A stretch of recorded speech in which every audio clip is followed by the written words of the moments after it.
When Jack returns for his morning run in episode 7, Crystal is on his front step waiting for him. She tells him that she's wanted to talk to him for a while, but she just keeps losing her nerve.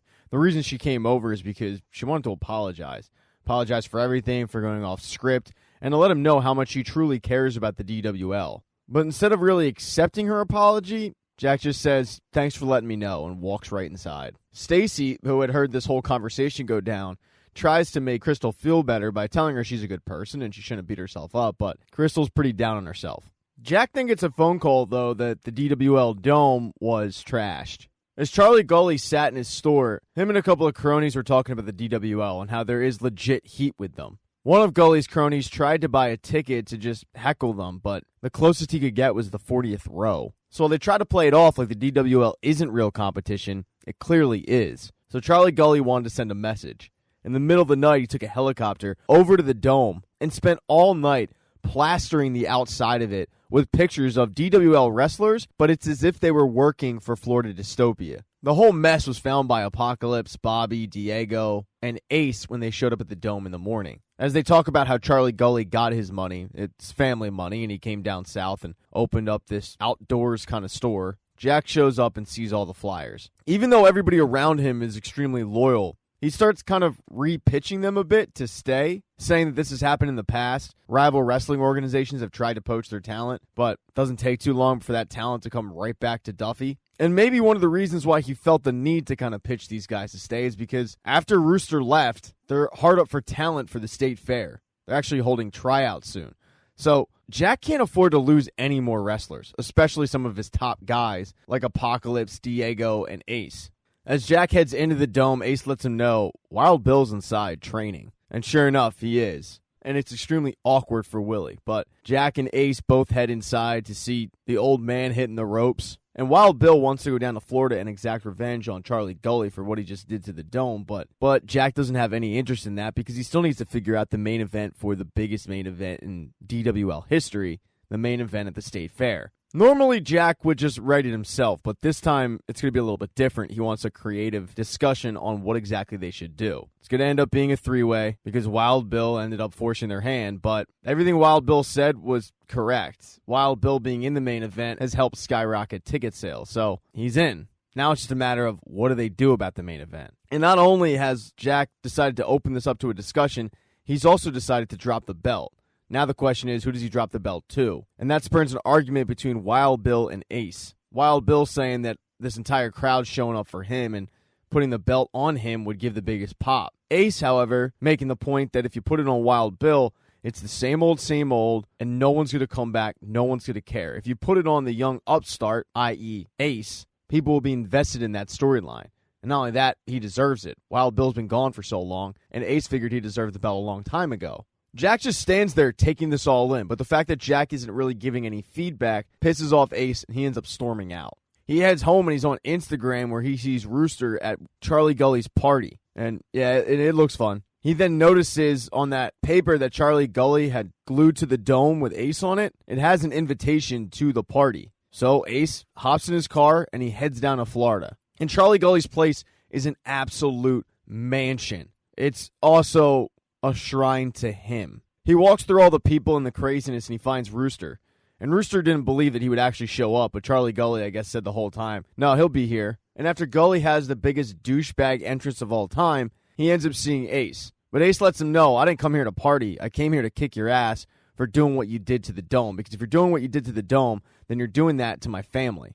Gully, though, ends up flipping it, blowing smoke all up Ace's ass, and telling him, hey, instead of kicking my ass, why don't you just sit here, drink some of my beer, smoke some of my weed, and we'll talk about Ace Spade, the hero. Because that's what you are. You're a hero. So Ace ends up cracking open a beer and staying.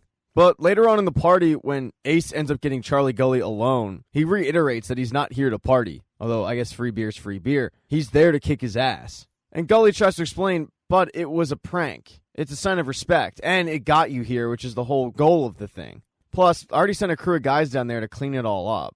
So, relax. And the reason Charlie Gully had lured him there is because he wanted to show him his side of things. He knows that Ace has this perception of him, but he wanted to show him that Florida Dystopia is functional. It's also fun, but mainly it's the exact opposite of what's going on in the DWL. The two get interrupted when Gully's daughter walks in, and Gully introduces his daughter Lucy to Ace, and Lucy tells him, "I know who you are. My dad shows us your matches all the time. You're really talented." And this further proves Gully's point that he is an actual fan of Ace Spade. Gully goes back to pitching Ace on Florida Dystopia. But Ace kind of chuckles and says, "You're nervous. We got better athletes, better storylines, and our venue would look better on TV. Dude, we're killing it. The State Fair is sold out because of me, Jack, and Wild Bill." And Gully asks him, "Are you finally winning the belt at the fair?" And Ace tells him that they're finalizing the story. And when Gully says it's wrestling, not Shakespeare, Ace shoots back that you can't just flip-flop on the storylines. But Gully gets the conversation back on track to pitching Ace to the Florida Dystopia way of life. He says, "Come wrestle with my organization and play the character you are in real life. Strong, cool, captivating, brave. My fans would love you. I'll give you your own merch. You'll make your own money. Get out from under Jack's thumb." Ace, however, tells Gully that he's his brother and he's not going to screw him over like that, but Gully makes the point that Jack has been screwing over Ace for a long time now. He even goes as far to show him a video of Jack and Ace's cartoons, and Jack and Ace are, how do I put this? Well, they're getting it on. The cartoons are getting it on, and Ace is the catcher, and Jack is the pitcher, if you're following along. Very disturbing stuff to Ace. But Gully shows him this to point out this is the way that the world sees you. Getting screwed by Jack. And I'm here to tell you it doesn't have to be that way. So why don't you keep partying with us, stay the night, see what we're all about, and it'll allow you to walk away knowing that you made an informed decision. And Ace stays. Now, while Ace was trying to defend his family's honor, the DWL was holding tryouts because, once again, they need people. And one of the people that shows up is Crystal. She's kind of chilling in the back. She's a little bit nervous when she gets a FaceTime from Bobby Pins telling her, "You'll be great." But as soon as they hang up, Apocalypse turns to Bobby and says, "And when are you going to let her know that you actually like her?" And Bobby just says he'll do it when the time is right. And Apocalypse tells him that girls like that aren't going to be around forever, so speak up. Crystal then shows up a few seconds later and tells Debbie that she's there to try it as a wrestler.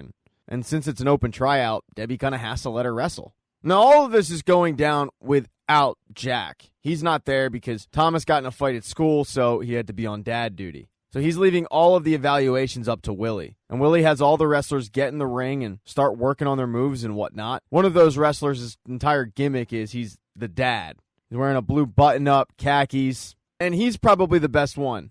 Other than Crystal, that is. But as they're working out, Wild Bill shows up and gets in the ring. And he starts working with the dad, but he is completely unimpressed. As he's got his back turned, though, Crystal ends up getting in the ring and pushing Bill, and the two get into it. And Bill doesn't take it easy on her, but Crystal doesn't really need him to. She more than holds her own and actually pulls off a Hurricane Rana. It's pretty impressive. It actually makes Debbie question Willie on why they don't have female wrestlers. And it's a question that Willie doesn't really have an answer to.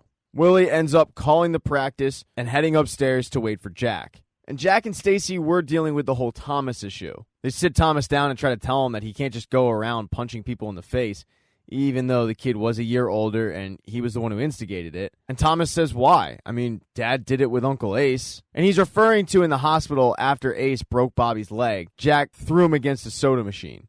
Stacy's worried that they might be failing as parents. Maybe the whole DWL thing is a bad influence on Thomas, but Jack, however, doesn't really think it's a big deal. Now, while their son getting into a fight at school is bad news, Stacy did get some good news. As Stacy was working in the grocery store, the Earls came up. They showed a family friend a video of Stacy singing at the baptism, and the family friend was blown away. That family friend ends up owning the state rodeo, and they want Stacy to sing the national anthem. So Stacy's going to be singing on television.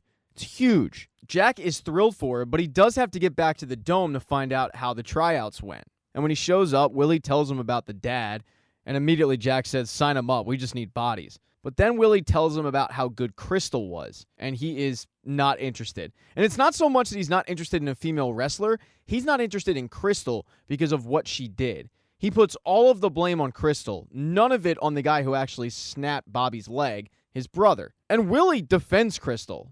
But another reason that Jack doesn't want to hire Crystal is because he doesn't want to put her around Ace before the biggest main event in the DWL's history. And Willie takes offense to that because, in her opinion, Jack had no problem bringing back Wild Bill, even though it was going to upset Willie. But Jack says that Willie's more mentally stronger than his brother. So unfortunately for Crystal, even though she was the best, it's a no.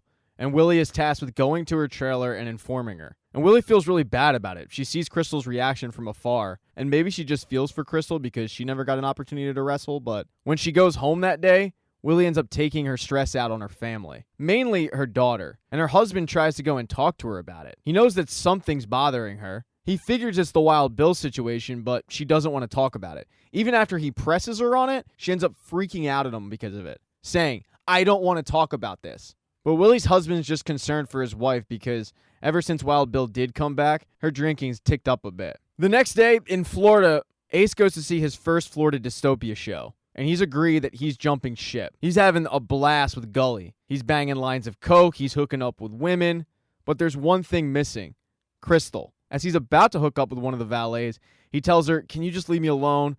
I gotta call my mother, she's in the hospital," completely lying to this girl, when in reality, he FaceTimes Crystal and lets her know, "I'm jumping ship, Charlie Gully's announcing it, he's gonna curse Jack, he's gonna curse the DWL, and he's gonna announce he found a new home." The reason he's FaceTiming her is he wants her to come with, but not just as a valet, as a wrestler. He promises that he can talk to Gully and make it happen. Ace's phone is about to die, but before it does, he tells Crystal, "You should make it out. You can stay at Gully's mansion. We'll get you a room. But call me tomorrow." But as soon as Crystal hangs up, she heads to Jack's place because she was sincere when she said she cares about the DWL. And she tells Jack exactly where his brother is. Jack, of course, thinks there's a catch, and Crystal says, "No, there's no catch. I do care about the DWL, despite how big of an asshole you are. And you are an asshole. But I also care about your brother." So right before Jack goes to handle it, he thanks Crystal and then rushes in the house to grab his jacket and his keys. But his reaction when he comes back in the house has Stacy a little bit concerned, and she asks what's wrong, and he says it's Ace. And when he explains what's going on with Ace, she kind of chuckles, thinking it was a true emergency. And Jack tries to explain it is. "My biggest rival is poaching my star. I have to go get him." But Stacy wants Jack to stay because they just opened up a bottle of wine, they're having movie night, they're celebrating her rodeo gig, but Jack can't. He's extremely stressed out over the fair, over the ending, and now he's got this to deal with. So he's just trying to keep his promotion together. So he tells Stacy and Thomas, "Don't wait up for me." And he heads out the door to head to Florida. But as he's driving to Florida, Stacy goes in the bathroom and notices that there's a bunch of packets of tissues. And they resemble the same packets that were thrown at Ace. She had always been amazed that somebody actually paid money and handed them out to troll Ace a couple of shows ago. But now she's thinking that sicko might have actually been her husband. So she piles Thomas into the car and heads to her job, where he goes to the manager and he looks it up, and sure enough, she finds out that it was Jack Spade who had bought all those packets of tissues and handed out. But as she's finding this out, Jack is sneaking into the Florida Dystopia show. And the main event just wrapped up. Rooster got the belt. Backstage, Ace is watching this all go down, and he's happy for his friend. He feels like he deserves it. But Charlie Gully walks up and says, "Next week, it's going to be yours." And Ace kind of looks at him and says, "Well, it doesn't have to be. I mean, we should probably build it up a little bit, right? Let him keep the belt for a bit." And Gully tells him, "Rooster was the bait. You're the fish." But this is kind of an example of what Ace was telling him in the mansion. You can't just throw away storylines like this. Gully, though, heads out to the ring to announce Ace, and Rooster heads in the back with his new belt. Gully's out there hyping up the crowd, and most of the crowd know that Ace is in the building. They're just waiting for him to make his announcement. But as Gully is standing in the ring, hyping this up, Jack jumps in the ring, taking off his jacket and his hat. And it takes Gully by surprise, but like a pure promoter, he rolls with it. He goes to shake Jack's hand, but Jack lays him out, punching him in the face a few times and saying, "Don't come for my shit." And then right before he's about to leave, he sees Ace and Rooster watching this happen from the back, and he just stares at them. Thank you so much for checking out this recap. Please consider subscribing to the channel. Hit thumbs up if you liked it. Smash that thumbs down button if you thought this sucked. Make sure to be nice in the comment section. If you don't see the next video up in the end screen there, I'll get it up in a few days, not to worry. And I have merchandise, so go buy a mug or something. It's never too early to think about Christmas gifts, folks. Once again, thank you for checking out this recap.